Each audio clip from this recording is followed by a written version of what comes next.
Alors, bonsoir à tous, moi je m'appelle Mathieu, donc plusieurs choses que vous me présenter rapidement. Donc déjà, je suis pas du tout stressé et super à l'aise. Franchement, dans mon environnement, devant 50 personnes. Deuxième chose, je suis en train de faire le wagon, donc j'ai commencé Ruby il y a 5-6 semaines. Donc je voulais vous faire une petite démo de ce qu'on apprend à faire au wagon. Un petit script qu'on a fait la semaine dernière. Sympa. Ouais, donc, la raison pour laquelle je dis ça, c'est parce que je suis assez débutant, j'ai besoin de dire des choses approximatives ou grossières. Genre, je ne disais pas de tomates, on peut discuter hein, si je dis des bêtises. Il n'y a jamais de tomates qui sont jetées ici. Hein. Ouais, on verra. Donc moi, je vais vous parler un peu des extensions de navigateurs Internet. C'est divisé en 4 parties. D'abord, on va avoir quelques exemples, enfin, tout l'horizon très bref de ce qui existe sur le marché. Ensuite, je vais vous parler de pourquoi est-ce que vous devriez vous intéresser en tant que développeur, en tant qu'entrepreneur, à la question de l'extension. À mon avis, c'est pas du tout un joujou. Ensuite, on va plonger un peu plus en détail dans une extension en particulier pour illustrer et entrer un peu plus dans le concret. Et enfin, on apportera quelques aspects techniques. Donc, on commence par le tour d'horizon. L'extension la plus répandue de loin, c'est Adblock, que vous connaissez tous, juste pour plusieurs dizaines de millions de downloads, juste pour Firefox. Bon, je ne parle pas là-dessus, c'est le gros succès. Ensuite, vous avez beaucoup de choses qui servent à gérer les downloads, en particulier à télécharger par exemple des chansons gratuitement sur YouTube, des choses comme ça. Beaucoup d'extensions qui sont dans le domaine de la sécurité et de la privacy.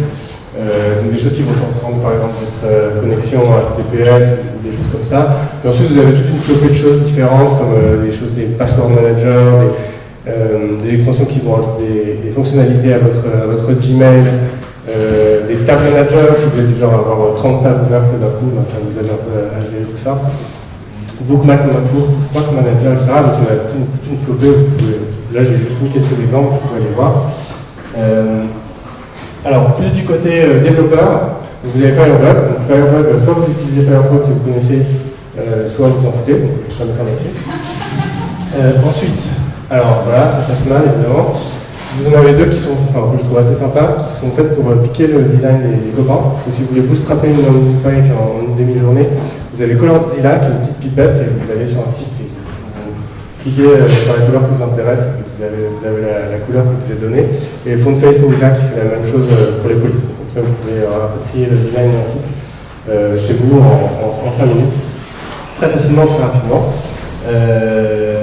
Alors, désolé, hein, c'est pas très bien passé. Vous avez donc Postman et DHC qui sont des extensions qui servent à simuler des requêtes HTTP. Donc, ça, c'est pratique pour tester vos fonctionnalités. Et puis une dernière que j'ai découverte aujourd'hui, donc je ne peux pas vous dire si c'est bien ou si c'est pas bien, ou si ça se trouve c'est complètement has-been, mais ça s'appelle Railspanel. Vous installez ça avec une gemme des serveurs, et puis après vous avez tout. Là on ne voit pas très bien, vous avez un tas d'informations sur quel contrôleur, quelle méthode, quel type de requête SQL, etc. Je vous laisse jauger de l'utilité de cette extension, moi je vais le découvrir prochainement. Donc ensuite, voilà, mes favoris à moi. Donc, le premier, c'est Chrome Nanny. Donc, le Chrome Nanny, c'est une extension qui vous permet de contrôler le temps que vous passez sur certains sites. Donc, par exemple, vous pouvez dire, moi, je veux passer, vous avez la deuxième mot, moi, je veux pas passer plus d'une demi-heure sur Facebook par jour, ou le New York Times, c'est que le week-end. Vous pouvez personnaliser et dire, je ne veux pas passer plus de temps sur ce site-là, ce site-ci, etc. Donc, si vous êtes un peu dispersé, ça peut être assez pratique pour se concentrer au boulot. Ensuite, Session Manager. Moi, j'aime bien me plonger dans un sujet, je vais ouvrir 30 tables avec 15 Wikipédia, 18 articles, etc. Et puis après, il faut partir. Et j'ai pas envie de perdre tous mes tables, donc là, vous faites un petit clic et vous sauvegardez toute votre session et puis vous la rouvrez 3 mois plus tard quand ça vous arrange. C'est sympa aussi, c'est d'être du genre ouvrir plein de choses d'un coup et pouvoir revenir plus tard. Et enfin, Rapportif qui est très bien pour, alors je sais pas s'il y a un mot en français pour stock ou pour suivre les gens. Donc là, vous ouvrez par exemple votre email. C'est uniquement pour Gmail. Et puis je commence à écrire un mail à Thibaut et puis j'ai les infos qui sont importées de son profil LinkedIn et donc j'ai toutes les infos comme ça à disposition sans avoir rien à faire. C'est parfait pour stocker les gens sans effort. Voilà. Alors, ça c'était vraiment un tour d'horizon, quelques exemples. Maintenant je vais vous essayer de vous transmettre pourquoi à mon avis c'est un sujet qui est très intéressant et qui a beaucoup d'avenir de l'extension et qui est très exploité en ce moment.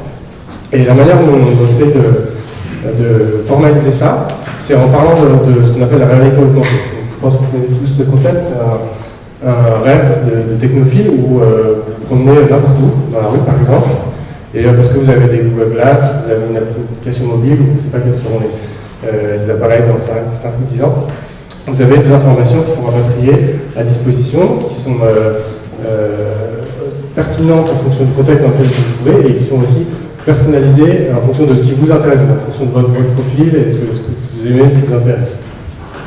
Donc là, voilà, sur la photo, c'est beaucoup essentiellement des informations que vous pouvez trouver sur votre Google Maps, qu'est-ce qu'il y a à quel endroit, quand arrive le bus, etc.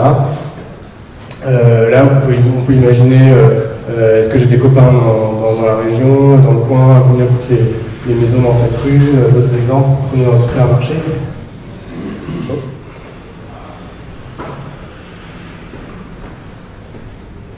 Donc vous prenez dans le supermarché et...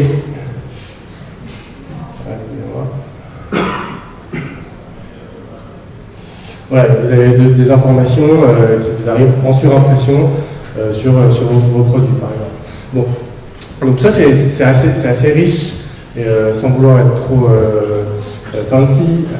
C'est un rêve un petit peu prométhéen de maîtrise de son environnement. C'est-à-dire notre environnement ne nous est plus imposé, on parvient à dominer et à rajouter de l'information par rapport à ce que la nature nous donne. Voilà, c'est un peu la fantaisie, tout ça. Ben, moi, ce que je prétends, ou ce que j'aimerais bien faire passer comme message, c'est que vous pouvez faire en fait la même chose avec les extensions, c'est-à-dire que une grande partie de l'information que nous parlons aujourd'hui arrive à travers la fenêtre du browser, et tout ce que je vous ai montré précédemment, qui est un peu futuriste et qui va peut-être travailler dans 5 ou 10 ans, on peut le faire maintenant avec des extensions. Une extension, en fait, donc, elle se rajoute, elle vit dans votre browser, et elle peut modifier n'importe quelle page internet dans n'importe quelle manière. Vous pouvez bloquer des éléments, vous pouvez enlever des éléments, vous pouvez rajouter des éléments comme ça vous arrange de la manière dont ça vous plaît. C'est assez facile à faire. Vous pouvez importer du contenu d'autres pages. Tout ça, et en plus vous pouvez personnaliser ce contenu en fonction de ce que vous savez des utilisateurs. De ce point de vue-là, vous avez un avantage énorme sur le concepteur de la page, c'est-à-dire qu'on pourrait dire, bon, je vais faire une extension, par exemple, sur le site du Monde, et puis bon, les gens qui font le Monde, ils savent ce qu'ils font, c'est des journalistes, c'est des gens sérieux, moi je suis un développeur, qu'est-ce que je vais faire de mieux? Ben, en fait, si vous développez une extension, vous avez accès à énormément d'informations, parce que vous savez ce que fait votre utilisateur en dehors du site du Monde, vous savez qui sont ses amis, où est-ce qu'il a été traîné, peut-être qu'il a un profil chez vous, donc vous savez qu'il a déclaré des intérêts. Donc vous pouvez lui donner toute une quantité d'informations qui sera beaucoup plus riche et beaucoup plus pertinente pour lui que le propriétaire du site qui a une vision beaucoup plus restreinte des intérêts de l'utilisateur. En plus, ce n'est pas seulement une question d'imitation technique. Si vous avez un site internet, vous avez des intérêts propres. Vous voulez que les utilisateurs restent chez vous, même si votre contenu n'est pas intéressant. Vous voulez qu'ils achètent chez vous, même si vous n'avez pas la meilleure offre. Et si vous avez une extension, vous pouvez amener à l'utilisateur énormément d'informations qui soient... bon, c'est une question de transparence en fait. Vous pouvez lui donner, dire attention, ce lien sur lequel tu t'apprêtes à cliquer, mais en fait il y a plein de gens qui trouvent qu'il n'est pas intéressant. Par contre, il y a un autre article dans un autre journal qui est beaucoup plus riche et beaucoup plus intéressant pour vous, etc. Et donc tout ça, alors j'espère que je suis clair et que j'arrive à faire passer le message. Tout ça, c'est un potentiel qui, à mon avis, est sous-exploité. C'est-à-dire que toutes les extensions que je vous ai montrées tout à l'heure, c'est des extensions qui sont essentiellement techniques, qui rajoutent des fonctionnalités techniques, mais il y en a très très peu qui rajoutent du contenu. Donc, à mon avis, il y a beaucoup de choses à faire avec cet outil-là. Donc, je vais vous présenter rapidement une extension sur laquelle moi je travaille depuis environ un an et demi, donc pour essayer d'être un peu plus concret. Donc c'est une extension qui s'applique aux gens qui font leurs courses alimentaires en ligne. C'est la petite barre verte que vous voyez en bas, et ce qu'elle fait, c'est pour les gens qui font les courses en ligne, et l'extension va lire en fait le contenu de votre panier de courses et va vous donner en temps réel, c'est-à-dire à mesure que vous que vous rajoutez ou que vous enlevez des éléments dans votre panier, des informations sur la qualité nutritionnelle de votre panier. Donc vous avez un petit score, vous avez un feedback sur est-ce qu'il manque des groupes alimentaires, des groupes alimentaires, est-ce que vous pouvez rajouter ou enlever des produits de votre panier,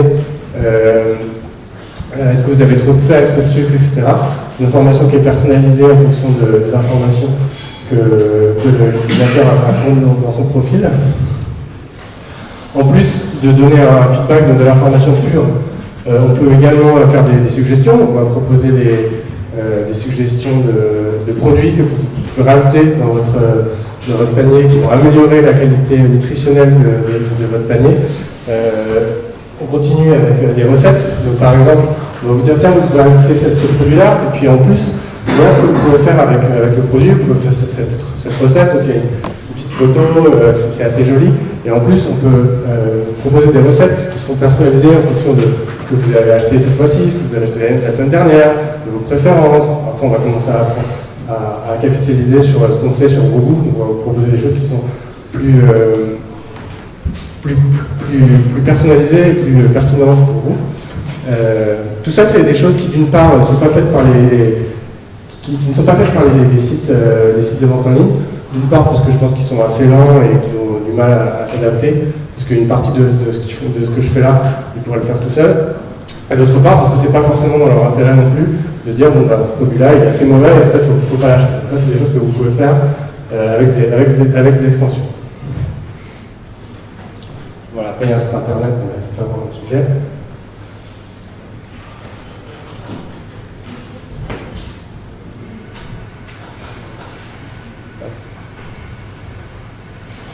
Alors, quelques aspects techniques. Donc, j'ai déjà dit tout à l'heure, qu'est-ce qu'on peut faire avec l'extension? On peut tout faire. Hein. Donc, c'est juste votre imagination. Bon, vous pouvez vous lâcher, enlever des choses, en rajouter. C'est très facile à faire. Moi, je suis débutant et vraiment, je n'ai jamais rencontré de problème technique pour faire ce que je voulais.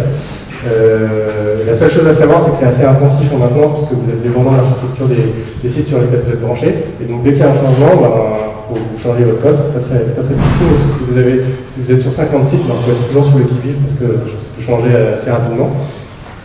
Ensuite, donc, je ne sais pas quelle est la popularité du JavaScript dans la salle, mais essentiellement, l'extension c'est toujours en JavaScript. Là, c'est mon nom de travail de maths. Mais normalement, si vous avez un bon service, vous avez un site internet, parce que vous voulez rapatrier l'utilisateur sur votre site, vous voulez qu'il ait un compte utilisateur pour pouvoir lui récupérer des infos sur lui, etc. Donc en fait, la majorité du développement se fait du côté serveur. Sur l'extension que je vous ai montré, c'est le cas. Le JavaScript, c'est très très light. Il est juste là pour afficher de l'information et rapatrier un tout petit bout. Et toute la partie heavy lifting, toute la partie un peu complexe est faite côté serveur. Et pour les questions de compatibilité entre les explorateurs, bon, c'est quelque chose qui peut poser des problèmes. Nous, on utilise un truc qui s'appelle CrossRider, qui est gratuit, et qui permet de gérer les problèmes à 99%, presque tous les problèmes de compatibilité entre les navigateurs. Voilà, donc en conclusion, il y a beaucoup d'idées que vous pouvez avoir. Donc, la première idée qu'on peut avoir dans ce domaine-là, première idée, c'est la comparaison de prix. Alors ça, je ne vous conseille pas parce que vous ne serez pas les premiers, vous serez un peu plus tôt. Mais il y a encore, à mon avis, beaucoup de choses. Donc, vous pouvez imaginer, par exemple, vous êtes, ce que fait un peu Amazon. Donc, vous êtes sur ce produit-là, voilà ce que vous pouvez. Voilà d'autres produits qui pourraient vous intéresser. Mais pas seulement sur ce site-là, mais sur l'ensemble des sites de e-commerce. Même chose pour des articles. Donc, quand vous êtes sur, par exemple, Le Monde en bas ou sur la droite, vous avez d'autres articles du Monde qui pourraient vous intéresser. Dans votre extension, vous pouvez imaginer d'autres articles qui pourraient vous intéresser, mais pas seulement des sites du Monde. De n'importe quel article, vous pouvez aller chercher n'importe quoi et vous proposer du contenu qui est beaucoup plus pertinent, etc. Avertissement en guise de conclusion. Hop. On va laisser tomber la présentation. En guise de conclusion, moi je connais aucune startup qui a cartonné en faisant de l'extension. Donc la question de la monétisation et comment est-ce qu'on rentabilise tout ça, c'est pas forcément évident ni évidemment. Il reste un peu de boulot de ce côté-là. Voilà, moi j'ai fini, c'est tout ce que j'avais. Je voulais juste faire une petite annonce, le projet sur lequel je travaille en expansion. Et alors déjà, je suis un peu craque aux entournures en termes techniques. Et puis j'ai pas de temps, si ça vous a intéressé, et ou, préférablement, et que vous avez temps libre, n'hésitez pas à venir discuter ou à venir un petit peu.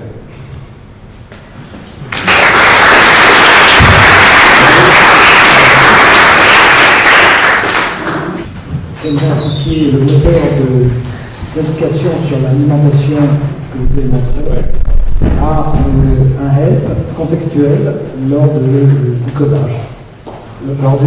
Lors du codage, quand on code, dans n'importe quel éditeur de code, on puisse avoir dans une barre en dessous, sur le côté, des informations sur ce qu'on se propose de frapper. Donc on va devoir chercher dans ce que signifient des informations et des exemples. On aurait tout ça immédiatement sous la main au moment où on a besoin. Alors moi, les outils que je développe et que je connais un petit peu, c'est des extensions vraiment de browser. Donc, je ne sais pas si c'est importable dans des éditeurs de texte, je peux juste pas répondre. Et par ailleurs, je pense qu'il y a un degré de complexité, alors ça dépend de l'information que je voulais amener, mais je pense qu'il y a quand même pas mal de boulot pour dire ce code-là il est optimal ou pas. Moi, je peux pas le faire. Je ne sais pas s'il y a peut-être ce genre de plus d'idées dans la salle.